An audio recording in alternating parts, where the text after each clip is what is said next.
Hello बच्चों, चलो question पढ़ते हैं।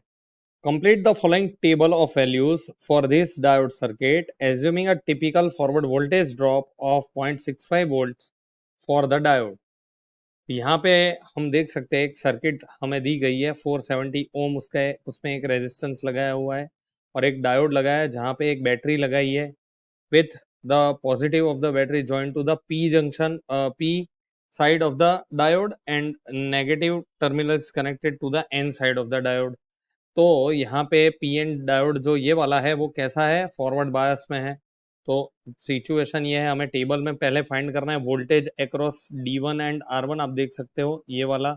उसके बाद हमें करंट फाइंड करना है across R1 and D1 and we have to also find the total, you can say the current, जो कि सर्किट में तीनों चीजें सीरीज में है तो करंट सेम आएगा। तो यहाँ पे हम की कॉन्सेप्ट जो यूज करने वाला है, की कॉन्सेप्ट वो है डायोड का। की कॉन्सेप्ट इज ऑफ डायोड। एक तो डायोड यूज करेंगे और तो और हम केवीएल यूज करेंगे और पावर डिसिपेशन, ये तीन चीजें यूज करेंगे क्योंकि आखिर में हमें पावर भी कैलकुलेट करना है। तो इस हिसाब से देखें तो let us start solving this particular problem. तो सबसे पहले देखो सिचुएशन के हिसाब से ये पूरा फॉरवर्ड बायस में है। क्यों फॉरवर्ड बायस में है? क्योंकि positive terminal is connected to P and negative terminal is connected to N. तो ये फॉरवर्ड बायस में ये डायोड होगा, तो ये एक्ट करेगा बैटरी की तरह लाइक दिस ऑफ 0.65 वोल्ट।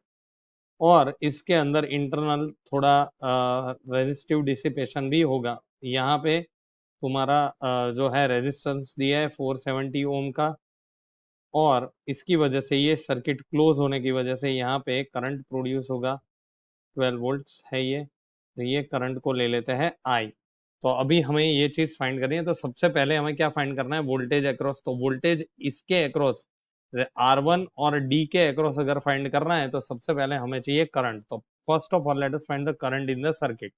तो करंट इन द सर्किट में हम केवीएल लगाएंगे तो हमें मिलेगा सी, current can be written as the total voltage, that is 12 minus 0.65 upon the resistance in the circuit, that is 470 ओम है इनके बीच में। तो इस तरीके से हम फाइंड कर सकते हैं। तो हमारा जो आंसर है करंट का वो आ जाएगा 0 पॉइंट, ये तुम्हारा हो जाएगा 11.35 upon 470 and the current would come out to be 0.0241 ampere, जिसको अपन 24.1 मिली एम्पियर भी लिख सकते हैं।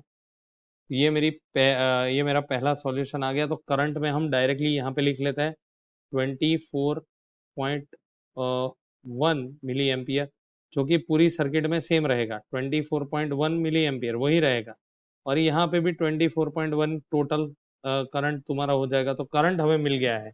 अब हमें क्या फाइंड करना है, अब हमें फाइंड करना है रेजिस्टेंस। रेजिस्टेंस में वोल्टेज कितना होगा। तो ड्रॉप हम लोग कैलकुलेट करते हैं इसके अक्रॉस, तो ड्रॉप हमें पता है। तो हम फाइंड करेंगे VR1, ये हम सेकेंड, हम वोल्टेज कैलकुलेट कर रहे हैं। अभी अपन ने करंट कैलकुलेट कर लिया, अभी हम वोल्टेज कैलकुलेट कर लेते हैं। तो वोल्टेज कैलकुलेट करने के लिए देखो VR1 is equal to I into R1। तो उसकी वैल्यू देखो, आई कितना है 0.0241 इंटू 470 ओम। तो इसको मैंने एम्पियर में ही रखा है तो डायरेक्टली मेरे को वोल्टेज में मिलेगा।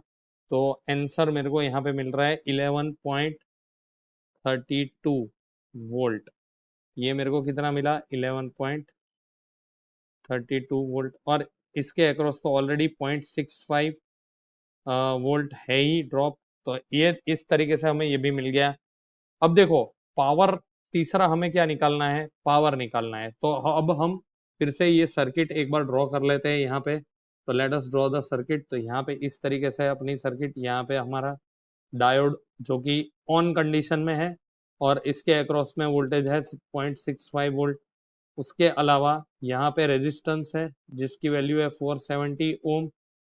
यहाँ पे एक बैटरी लगी हुई है जो कि 12 वोल्ट है, इट इज 12 वोल्ट। और यहाँ पे सर्किट में करंट फ्लो कर रहा है, हमने देखा 0.0241 एम्पियर। तो अभी पावर डिसिपेशन के लिए सबसे पहले हमें क्या चाहिए, तो आप देख सकते हो, देखो पावर डिसिपेशन के लिए यहाँ पे हमें पहले R1 में पावर डिसिपेशन, तो हमारे पास I भी है और R भी है, तो I स्क्वायर R लगा देंगे। तो I स्क्वायर R लगाने के लिए हम क्या करेंगे, देखो we will use first PR1 that is equal to I square R1।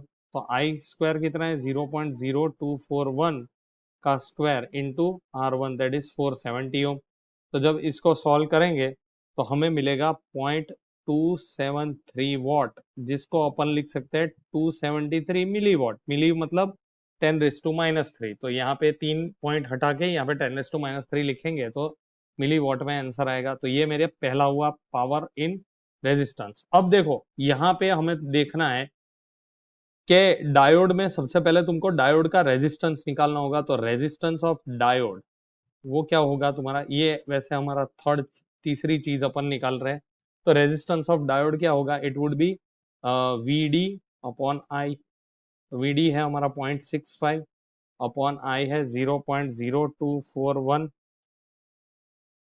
तो इसकी वैल्यू मेरे को अप्रोक्सीमेटली मिलेगी, आप बोल सकते हो 27 ओम जितनी। तो कितना मिला मेरे को रेजिस्टेंस ऑफ डायोड, ये मेरे को आरडी इसके अक्रॉस मिला 27 ओम के करीब।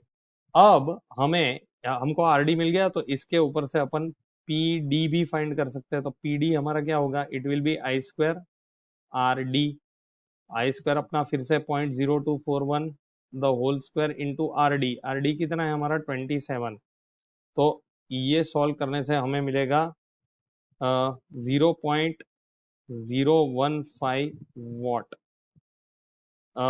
और ये हमको मिला 0.273 वॉट। तो इसको अपन लिख सकते हैं अराउंड 15 मिली वॉट। तो therefore we can say total power dissipated P total would be equal to 273 milliwatt plus 15 milliwatt, जिसकी वैल्यू आएगी करीब 288 मिली वॉट। ये हमारा फाइनल सॉल्यूशन होगा। तो बच्चों टेबल में वैल्यूज एक बार भर देते हैं हम। तो यहाँ पे देखो ये हमारा पावर इसका कितना मिला, आप देख सकते हो इसमें हमारा पावर मिला आपको। देखो पहला पावर कितना मिला 273 मिली वॉट। तो यहाँ पे भर देते हैं, यहाँ पे 273 मिली वॉट भर देते हैं। देखो यहाँ पे हम भरेंगे 273 मिली वॉट, और यहाँ पे हमारा कितना है 15 मिली वॉट। इसके अक्रॉस में आप देख सकते हो कैसे यहाँ पे दिया है 15 मिली वॉट आया था हमारा। और यहाँ पे हमारा टोटल जो आएगा, total total will come out to be 288 milliwatt. तो ये हमारा फाइनल सॉल्यूशन होगा बच्चों। हमारा पूरा टेबल भर चुका है, आप देख सकते हो। Thank you, best of luck, hope you understood.